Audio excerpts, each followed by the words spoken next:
نحمده ونصلي على رسوله الكريم اما بعد فاعوذ بالله من الشيطان الرجيم بسم الله الرحمن الرحيم الحمد لله رب العالمين الرحمن الرحيم مالك يوم الدين إياك نعبد وإياك نستعين اهدنا الصراط المستقيم اهدنا الصراط المستقيم اهدنا الصراط المستقيم صراط الذين أنعمت عليهم صراط الذين أنعمت عليهم غير المغضوب عليهم ولا الضالين۔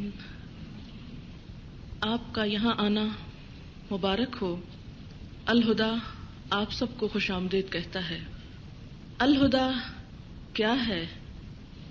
جہاں پر اس وقت میں اور آپ سب موجود ہیں۔ الہدا جس کا معنی ہدایت، رشد، رہنمائی، جسے آپ دی گائیڈنس کہہ سکتے ہیں، کس کی؟ اللہ تعالی کی۔ کون اللہ تعالی؟ الذی قدر فہدی، وہ جس نے ہر چیز کا اندازہ کیا پھر اسے رہنمائی بخشی۔ وہ الذی اعطی کل شیء خلقہ ثم ہدی، جس نے ہر چیز کو تخلیق کیا، پیدا کیا، پھر اسے رہنمائی بخشی۔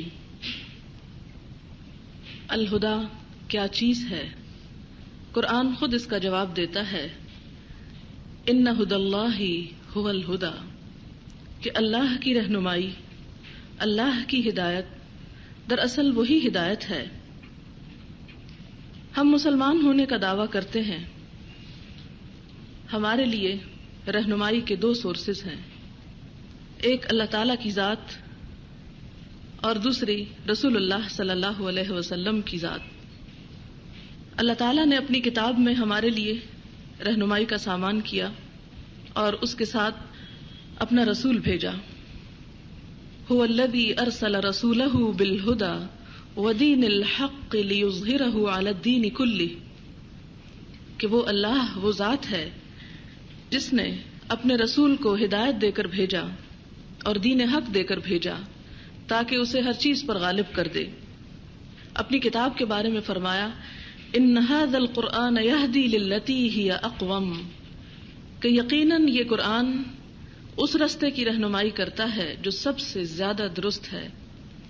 ذالک الکتاب لا ریب فیہ، یہ وہ کتاب ہے جس میں کوئی شک نہیں، کس لیے آئی ہے؟ ھدی للمتقین، متقی لوگوں کی ہدایت کے لیے ہے۔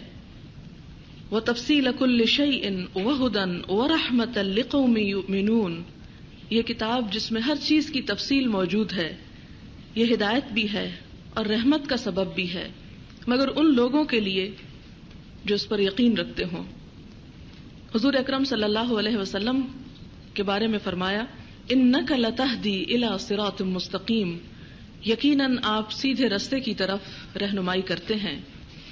یاسین والقرآن الحکیم انک لمن المرسلین علی صراط مستقیم، یاسین قسم ہے قرآن حکیم کی، یقیناً آپ رسولوں میں سے ہیں، سیدھے رستے پر ہیں۔ لہذا صحیح رہنمائی اگر ہمیں کہیں مل سکتی ہے تو اللہ تعالیٰ کی کتاب اور اس کے رسول صلی اللہ علیہ وسلم کی سنت ہی میں مل سکتی ہے۔ اور اسی لیے ہمیں فرمایا گیا کہ ان تطیعوہ تہتدوا، اگر تم اس کی پیروی کرو گے، اس کی اطاعت کرو گے تو ہدایت پاؤ گے۔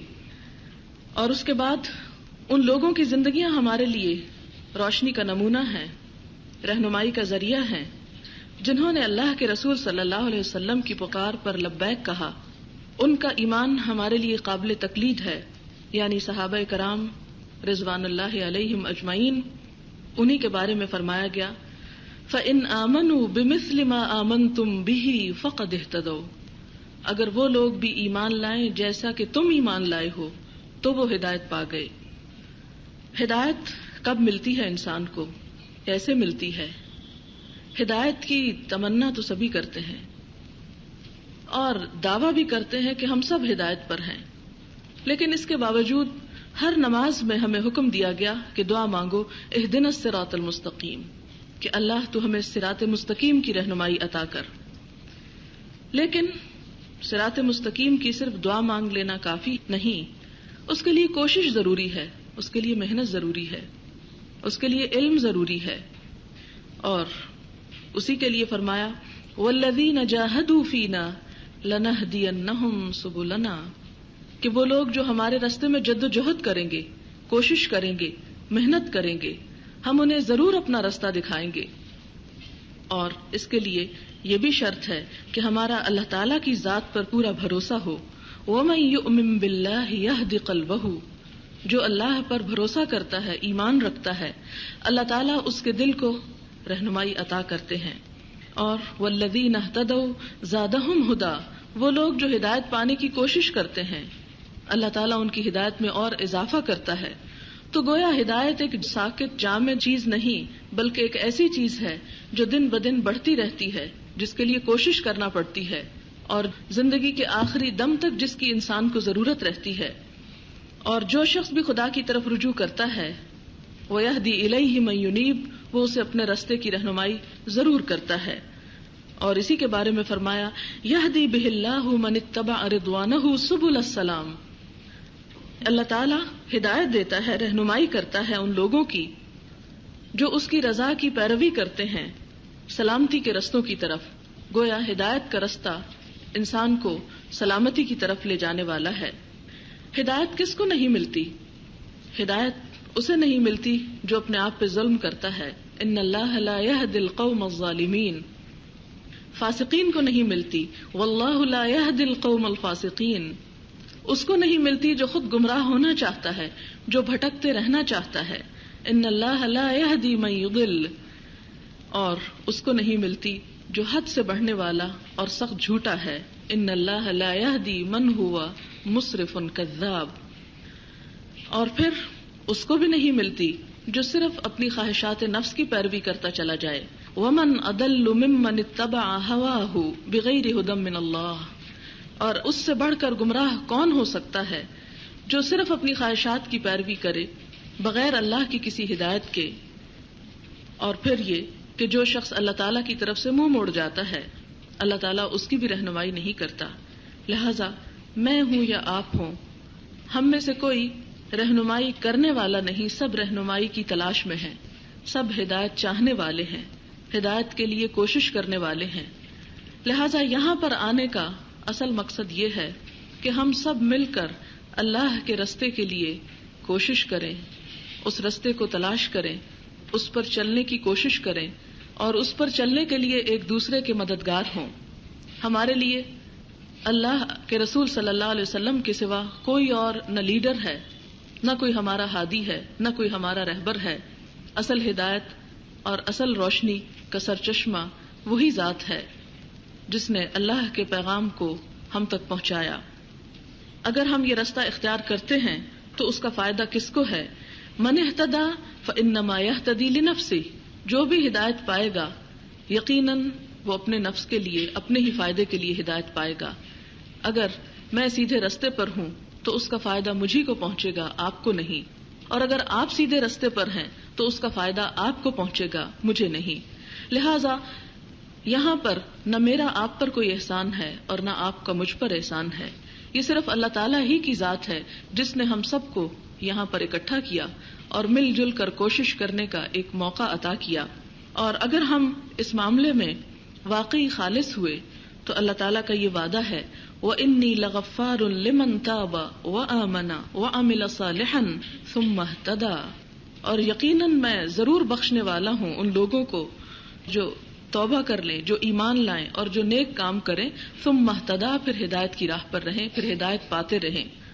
وَيَزِيدُ اللَّهُ الَّذِينَ اهْتَدَوْا هُدًى، اور اللہ تعالیٰ ان لوگوں کی ہدایت کو اور بڑھا دیتا ہے جو ہدایت کے لیے کوشش کرتے ہیں. اب یہ ہے کہ اس ہدایت کو پانے کے لیے ضرورت کس بات کی ہے؟ ضرورت اس چیز کی ہے کہ ہمارے پاس صحیح علم ہو. اور جیسا کہ آپ نے الہدا کا موٹو پڑھا ہوگا یہاں پر، کہ یہاں ہماری ساری کی ساری کوشش اور ساری کی ساری سرگرمیاں علمی سرگرمیاں ہیں. اور علم ہی ہمارا طریقہ کار ہے. آپ دیکھیں کہ عرب جیسی جاہل اور جڈ گنوار قوم، اس کو کس نے یہ طاقت بخشی تھی کہ وہ دنیا کے امام بن جائیں؟ وہ علم ہی تھا. لیکن کون سا علم؟ علم ہدایت. علم ہدایت ان کے پاس آیا تو انہوں نے دنیا میں بھی ترقی کی، اس لیے کہ صحیح علم ہمیں دنیا کو سنوارنے کا موقع بھی دیتا ہے اور آخرت کی خوشحالی کی راہ بھی دکھاتا ہے.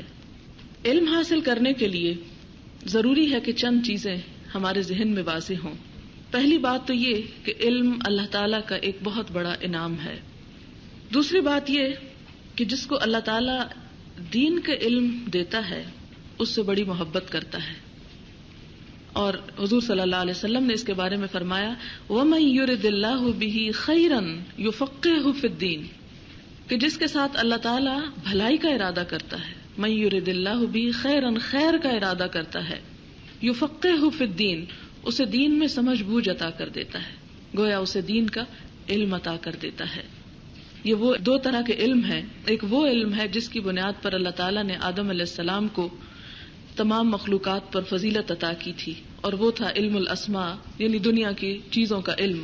لیکن صرف اس علم کی بنیاد پر حضرت آدم علیہ السلام، جن کو پیغمبر بھی بنایا گیا، وہ شیطان کے مقابلے میں جیت نہ سکے. شیطان ان کو ہرانے میں کامیاب ہو گیا.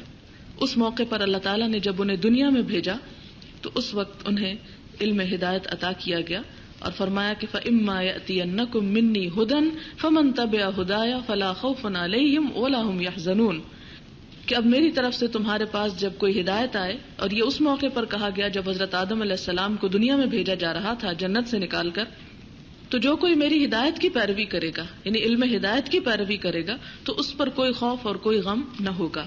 لہذا دنیا کا علم ہماری دنیا کے لیے ضروری ہے اور بہت ضروری ہے، لیکن صرف وہ علم کافی نہیں. اس کے ساتھ علم ہدایت بھی ضروری ہے کہ جس کے ہوتے ہوئے ہم اس دنیا کو بھی صحیح معنوں میں انجوائے کر سکتے ہیں اور آخرت کو بھی.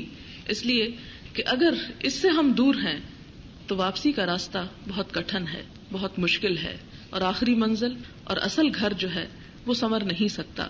اس تک پہنچنے کے لیے اسی راستے پر چلنے کی اور اسی سے رہنمائی حاصل کرنے کی ضرورت ہے.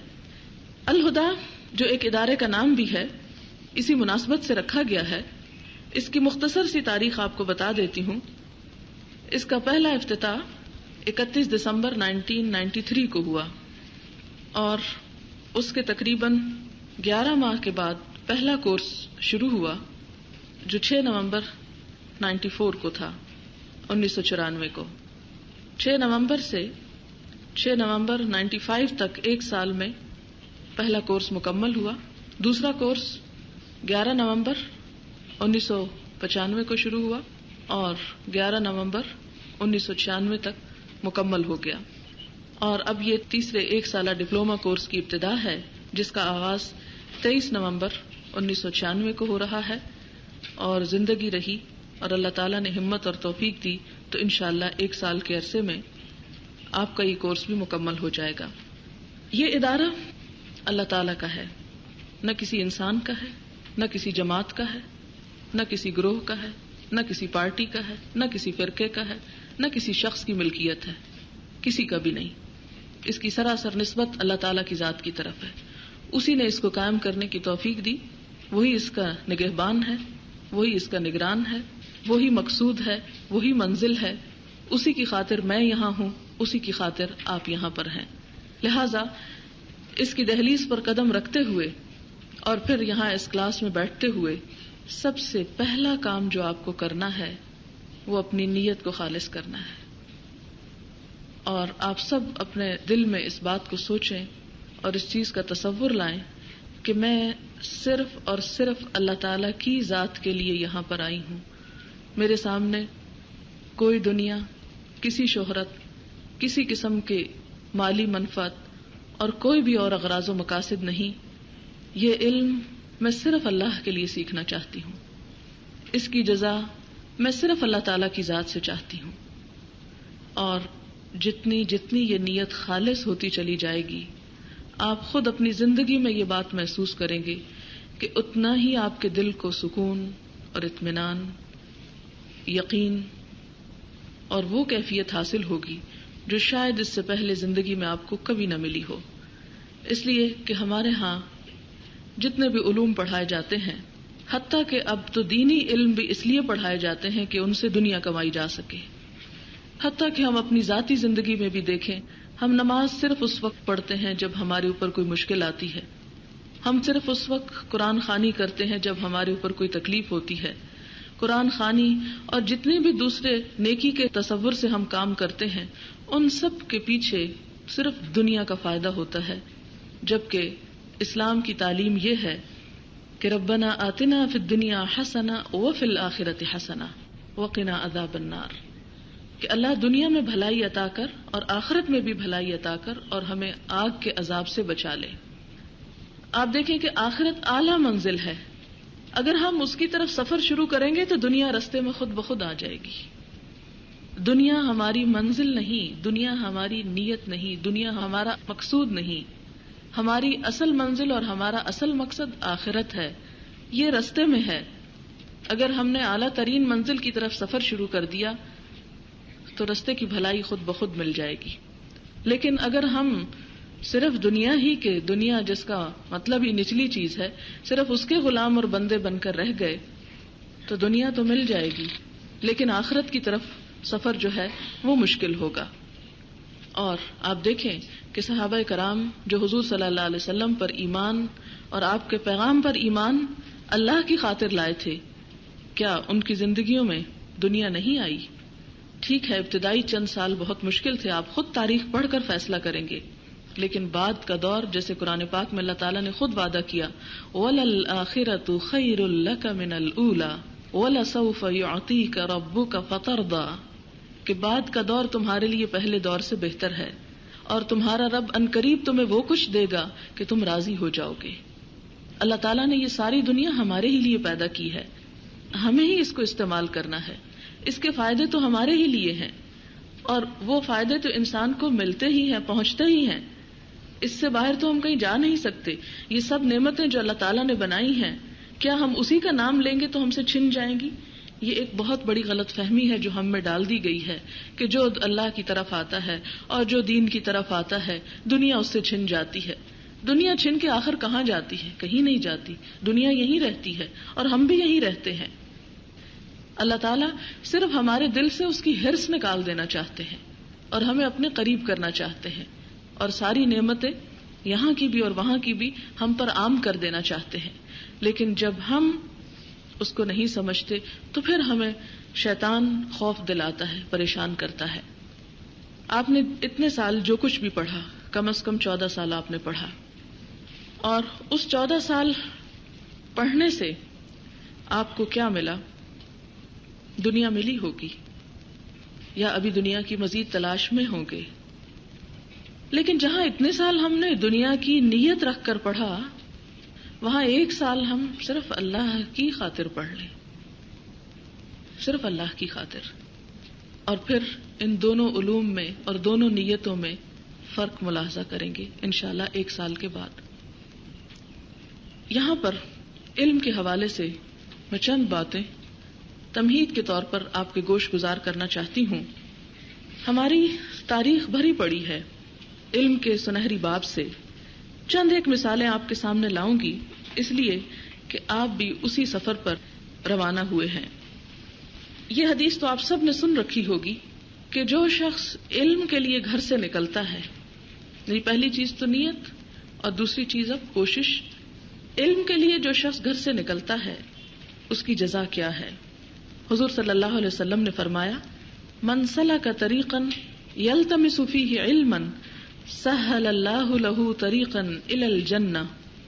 جو شخص کسی ایسے راستے پر چلتا ہے کہ علم حاصل کر سکے، اللہ تعالیٰ اس کے لیے جنت کا راستہ آسان کر دیتے ہیں. ساری مخلوق اس کے لیے دعائیں کرتی ہے، حتیٰ کہ سمندر کے اندر پائی جانے والی مچھلیاں بھی اس کے لیے دعا گو ہو جاتی ہیں. علم کے لیے نکلنا اللہ کے راستے میں ایک طرح سے نکلنا ہے. اور پھر مسلمان ہوتے ہوئے اس نے ہم پر یہ فرض بھی کیا کہ ہم نکلیں اس کام کے لیے، سیکھیں اور پھر اپنی اپنی بستی کو، اپنے اپنے لوگوں کو سکھائیں. قرآن پاک میں سورۃ التوبہ میں اللہ تعالیٰ فرماتے ہیں فَلَوْلَا نَفَرَ مِن كُلِّ فِرْقَةٍ مِّنْهُمْ طَائِفَةٌ لِيَتَفَقَّهُوا فِي الدِّينِ وَلِيُنذِرُوا قَوْمَهُمْ إِذَا رَجَعُوا إِلَيْهِمْ لَعَلَّهُمْ يَحْذَرُونَ. مگر ایسا کیوں نہ ہوا کہ ان کی آبادی کے ہر حصے میں سے کچھ لوگ نکل کر آتے اور دین کی سمجھ پیدا کرتے اور واپس جا کر اپنے علاقے کے باشندوں کو خبردار کرتے تاکہ وہ بھی پرہیز کرتے، وہ بھی اللہ سے ڈرتے.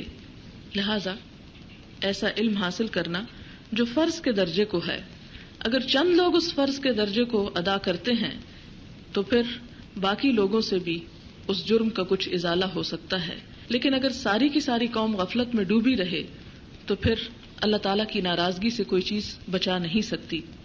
ہم جب تاریخ کی طرف نظر ڈالتے ہیں تو ہم دیکھتے ہیں کہ علم کے لیے حضور اکرم صلی اللہ علیہ وسلم نے جو کوششیں کی ان میں آپ کو یاد ہوگا کہ آپ نے کوئی موقع اپنے ہاتھ سے جانے نہیں دیا. حتیٰ کہ جنگ بدر میں جو لوگ قیدی ہوئے ان کے لیے بھی آپ نے یہی سجیسٹ کیا کہ اگر وہ فدیہ دے سکتے ہیں تو ٹھیک، نہیں تو وہ ہمارے بچوں میں سے 10 بچوں کو پڑھا دیں اور یہی ان کا فدیہ ہوگا اور ان کو آزاد کر دیا جائے گا. یعنی سیکھنے کے لیے آپ نے دشمنوں سے سیکھنے پر بھی پابندی نہیں لگائی بلکہ ان سے بھی سکھوایا.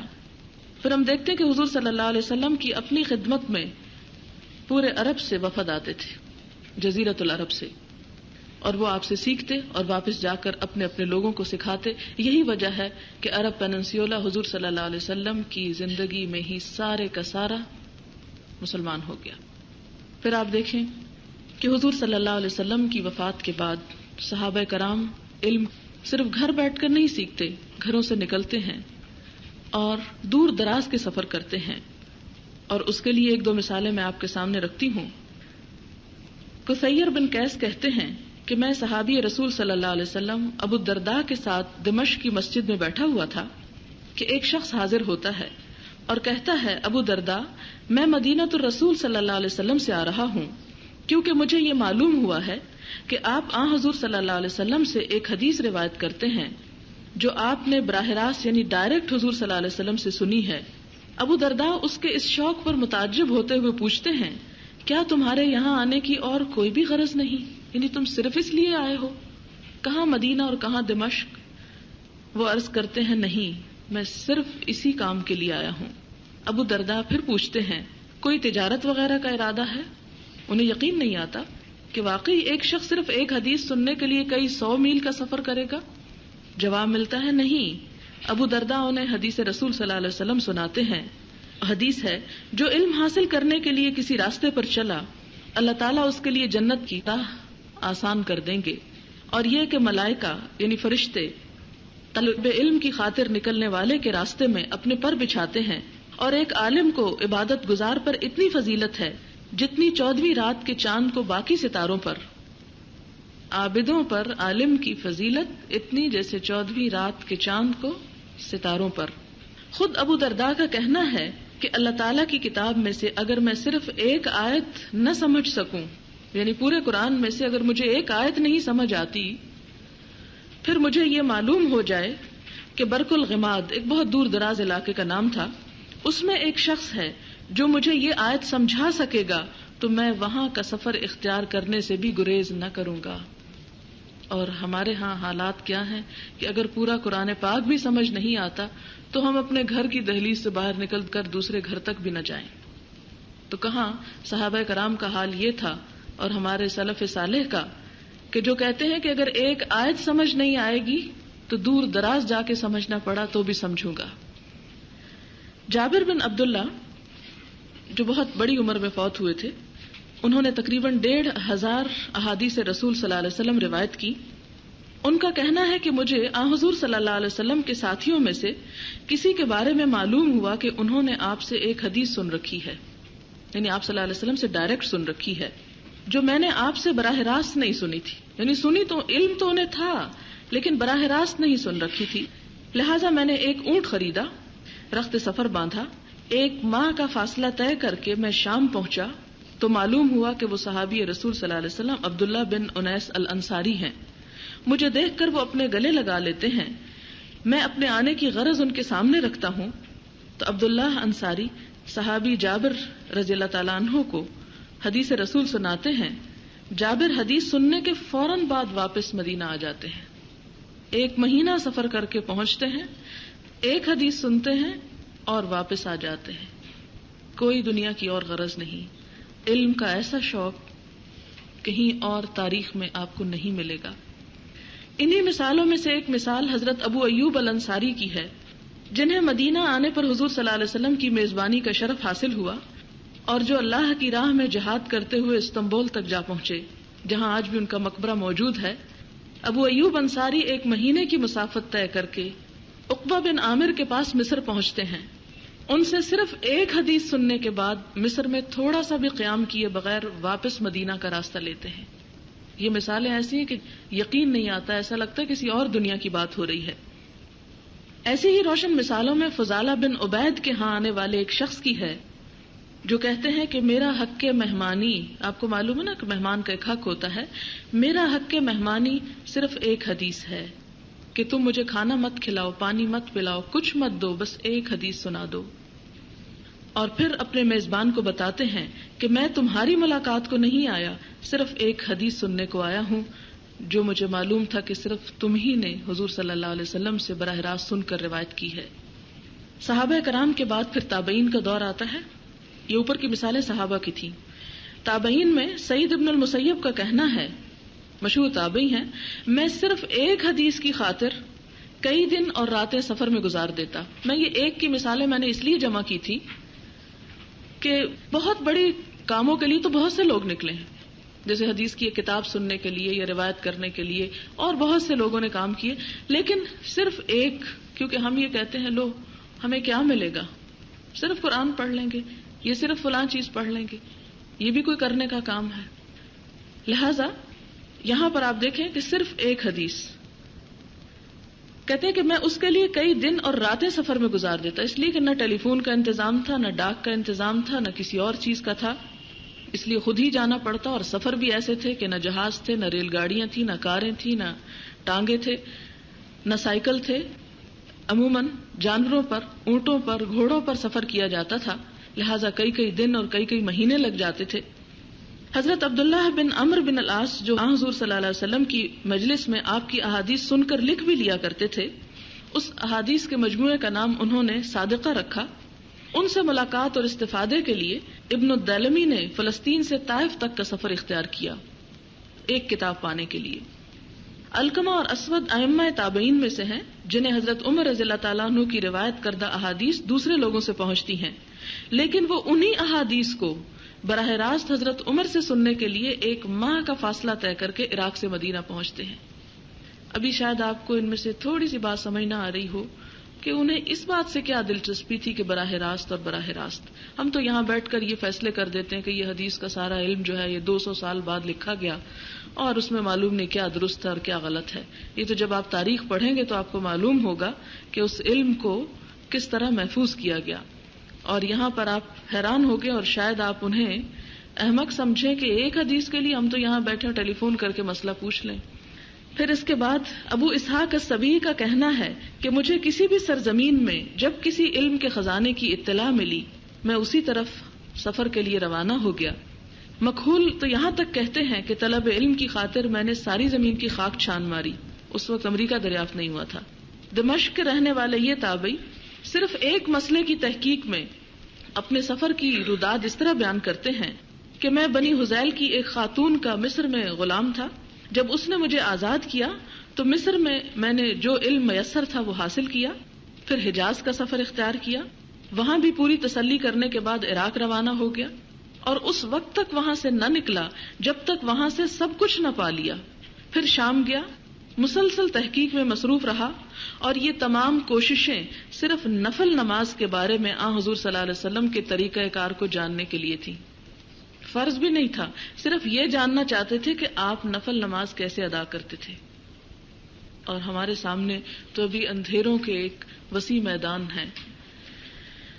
حسن بصری بھی کعب بن اجرہ سے صرف اتنی بات جاننے کے لیے بصرہ سے کوفہ کا سفر کرتے ہیں کہ جب حضور صلی اللہ علیہ وسلم کے ساتھ آپ نے حدیبیہ کے سال عمرہ کیا اور کسی تکلیف کی وجہ سے آپ نے سر مڈا دینے کا فدیہ دیا تھا تو وہ کتنا تھا.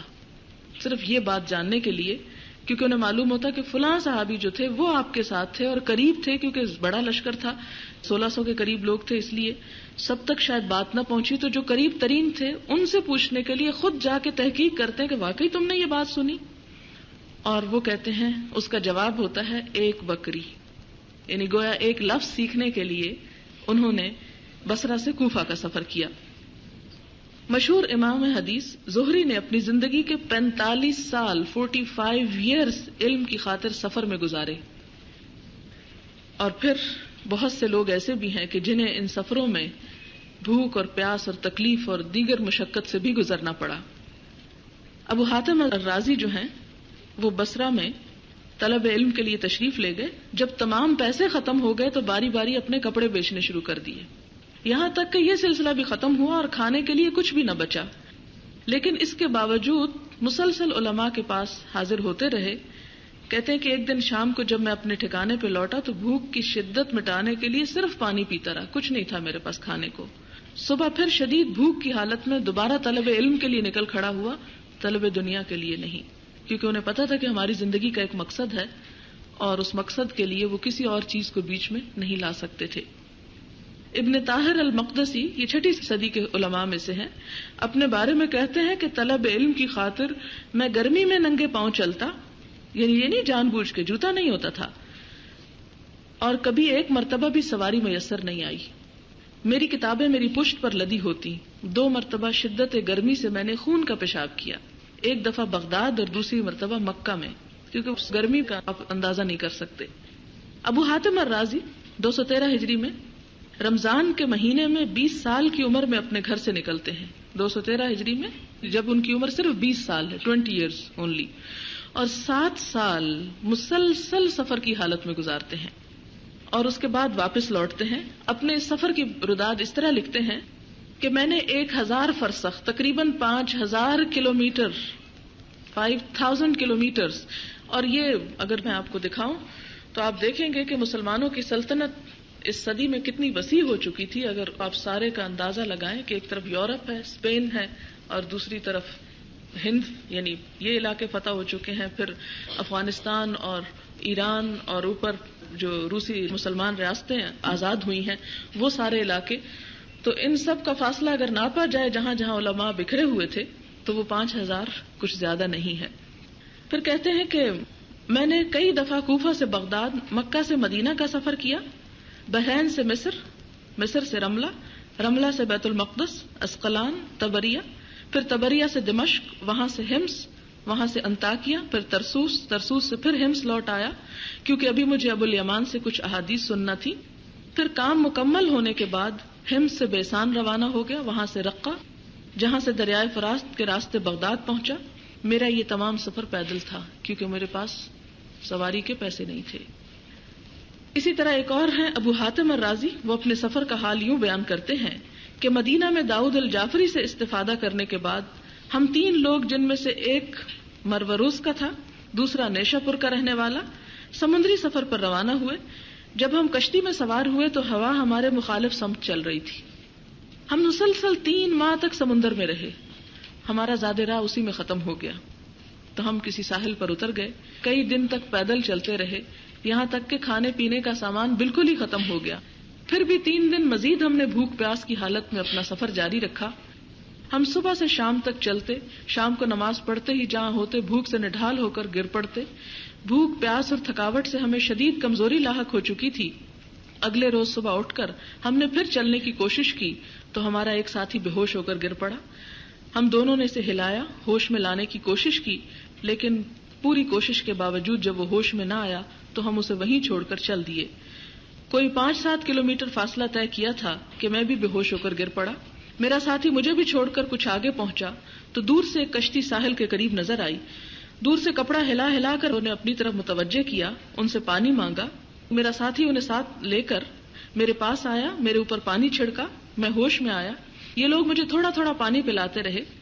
کافی دیر کے بعد جب میں سنبھلا تو وہ مجھے تھام کر اپنے ساتھ کشتی کے پاس لے آئے۔ اتنی دیر میں ان کے کچھ دوسرے لوگ ہمارے تیسرے ساتھی کو بھی ہوش میں لا کر کشتی تک لائے۔ اس کے بعد ہم کئی روز تک اس قافلے کی معیت میں رہے۔ یہاں تک کہ ہم صحت یاب ہو گئے. پھر انہوں نے کچھ زاد راہ رایا کے امیر کے نام ایک خط لکھ کر ہمیں رخصت کیا. کچھ دن رایا کے والی کے ہاں ہم رہے، وہاں سے مزید زاد راہ لے کر ہم مصر پہنچے. امام شافعی کے بارے میں انشاءاللہ آپ کو بعد میں مزید بھی پڑھایا جائے گا. ان کا بھی ایک مختصر واقعہ آپ کے سامنے رکھتی ہوں کہ امام شافعی جو تھے وہ 14 سال کی عمر میں قرآن پاک حفظ کرنے کے علاوہ اپنے شہر کے تمام علماء سے استفادہ کر چکے تھے. مکہ کے رہنے والے تھے، اپنی ماں کا واحد سہارا تھے، باپ فوت ہو چکے تھے. لیکن اب یہ تھا کہ اپنے شہر میں تو سب علماء سے پڑھ چکے، مزید علم حاصل کرنے کی کوئی جگہ نہ بچی تھی. لہٰذا انہوں نے اپنی ماں سے اجازت مانگی کہ دوسرے شہر میں جا کے انہیں پڑھنے کی اجازت دی جائے. ماں بہت پریشان ہوئی کہ میں اکیلی ہوں، تم مجھے چھوڑ کر کہاں جاؤ گے. لیکن جب دیکھا کہ بیٹا کسی طور پر بھی باز نہیں آتا تو اس کے پاس اور کوئی چارہ نہیں تھا کہ اسے روانہ کرے، اور پاس زاد راہ بھی نہیں تھا، صرف 2 یمنی چادریں تھیں. انہوں نے انہی کو اپنے بیٹے کے حوالے کیا اور اللہ کے آسرے رخصت کر دیا. امام شافعی مدینہ روانہ ہوتے ہیں. وہاں سب سے بڑے اس وقت کے امام مالک کے پاس مسجد نبوی میں حاضر ہو کر درس حدیث سنتے ہیں، موطا پڑھ لیتے ہیں. اپنا سارا رستہ جو مکہ سے مدینہ کے درمیان کا تھا قرآن پاک کی تلاوت میں گزارتے ہیں، اور خود لکھتے ہیں کہ میں نے اس سفر میں 16 قرآن پاک ختم کیے، کیونکہ سارا رستہ سفر کبھی پیدل ہوتا، کبھی کسی سواری کے اوپر، تو ظاہر ہے کہ کئی دن لگتے ہوں گے اس میں. مدینہ پہنچ کر موطا کا درس لیا اور حفظ کر ڈالی. پھر کوفہ کی جانب رخ کیا، اور کوفہ کے 2 بڑے عالم امام ابو یوسف اور محمد جو امام ابو حنیفہ کے شاگرد ہیں، 24 دن مسلسل اونٹ کی سواری کے بعد ان کے حضور حاضر ہوا. آپ اندازہ کریں کہ خود امام شافعی ہیں، پہلے امام مالک سے علم حاصل کرتے ہیں، پھر امام ابو حنیفہ کے شاگردوں کے پاس جاتے ہیں. ان لوگوں میں کوئی تعصب نہ تھا، کوئی فرقہ واریت نہ تھی، کوئی ایک دوسرے کے خلاف بغض اور حسد نہ تھا. وہ سب ایک دوسرے سے اپنی علمی پیاس بجھاتے تھے. یہ سب کچھ جو فرقہ واریت کے نام پر آج ہو رہا ہے، یہ اسلام کی نہ تو تعلیمات ہیں اور نہ ہی ابتدائی دور میں اس کی کوئی مثال آپ کو ملے گی. پھر اس کے بعد کہتے ہیں کہ میں جب علم حاصل کر چکا وہاں پر تو ہارون الرشید سے ملاقات ہوئی. اس نے قاضی کے عہدے کی پیشکش کی، لیکن ٹھکرا کر بغداد کی جامع مسجد میں آ گیا. 3 سال تک بغداد میں قیام کیا، پھر دوبارہ اپنے استاد امام مالک کے پاس حاضر ہوا. 3 دن مختصر قیام کے بعد واپس ماں کے قدموں میں جا پہنچا. واپسی پر امام مالک نے جو ہدیے اور اونٹ وغیرہ ساتھ دیے تھے، ماں ان چیزوں کو دیکھ کے پریشان ہو گئی کہ میں نے بیٹا کس لیے بھیجا تھا اور یہ کس حال میں واپس آ رہا ہے. اور شہر سے باہر نکل کر جہاں اس کے استقبال کے لیے کھڑی تھی تو کہنے لگی میں نے تو تمہیں علم کی خاطر بھیجا تھا، دنیا کمانے کے لیے نہیں. کہنے لگے ماں پھر ان چیزوں کا میں کیا کروں؟ ماں کہنے لگی کہ صدقہ کر دو تاکہ میری نیت میں خلل نہ آئے.